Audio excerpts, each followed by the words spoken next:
I'm Rondo. I watch bad movies. I want you to watch them too.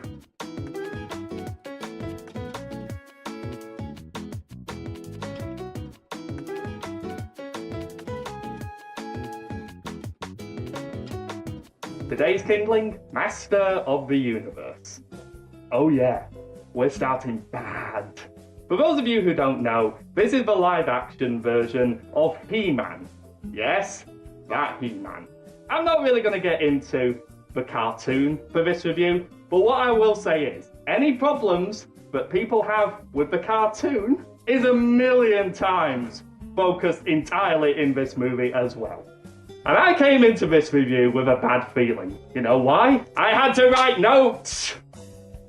Okay, who do you reckon Canon Globus got to play their main star? Dolph Lundgren. Why? Why on earth did they decide to have Dolph Lundgren be their main star? I've got a funny feeling that he was no one's first choice for this movie. They probably went to Arnold Schwarzenegger. They probably went to Sylvester Stallone, Jean-Claude Van Damme, and they probably all had the exact same reaction when they saw this script. Hell no, no way are we doing Master of the Universe. So, let's have a look at who else we've got in this movie. There's Courtney Cox. And to be fair to her, she is actually the best actor in this entire performance. She, God love her, is trying her darndest. She is actually the least offensive person in this production. So I'll let her slide. Oh, Detective Lubick, as played by James Tolkien. This guy is unbelievable, considering he turns up randomly about halfway through this movie and does really very little other than get in the way of every other character. He still warrants a happy ending. And it's the weirdest happy ending ever. He shoots a bunch of people, and then he decides to stay on Eternia with a woman who we've never seen before. The word slavery immediately springs to mind. But I digress. Oh my god, the camp in this movie. I get that it was based on the cartoon. Dolph Lundgren, if you want to know what his costume choice is for this movie, is a thong and a cape. Maybe it was Dolph Lundgren's choice. I don't know. Oh, Skeletor. I don't know what costume choices were being made here, but that is not a good look for anybody. Least of all, the main villain of your movie. He turns into a cross between Goldar from the Power Rangers and the Kurgan from Highlander. Oy, I'm just going to have a look through my notes because I know I'm forgetting some stuff. Canon Globus had to remind us that they were the ones who gave us Superman 4.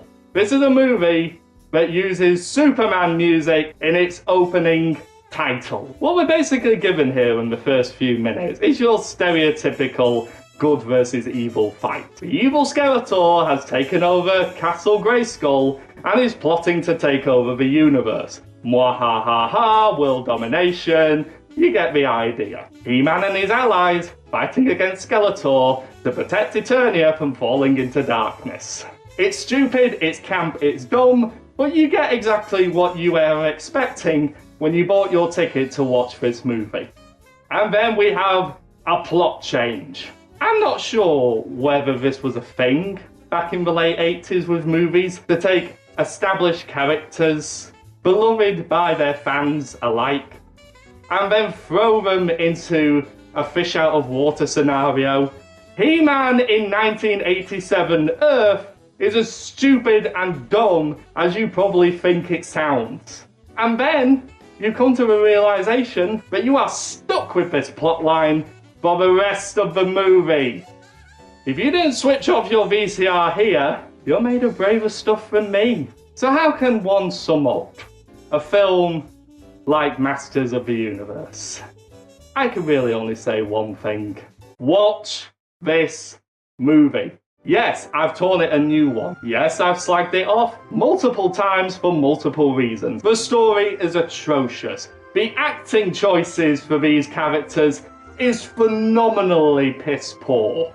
I can honestly say that throughout this entire film's length, I wasn't bored. It starts bad and it ends bad, But you have a lot of entertaining. You get into some of the character performances. And yes, I'll admit, some of the effects, ropey though they are in some ways, are actually fairly decent in others. Overall, can I recommend watching it? Hell yes! But does that make it a bad movie? Does it make it a good movie? Well, I can only give you my opinion. But if you're a big fan of the He-Man mythos, this is probably not the film for you. But if you like big dumb 80s films, watch this movie. I'm Rondo. I watch bad movies. I want you to watch them too.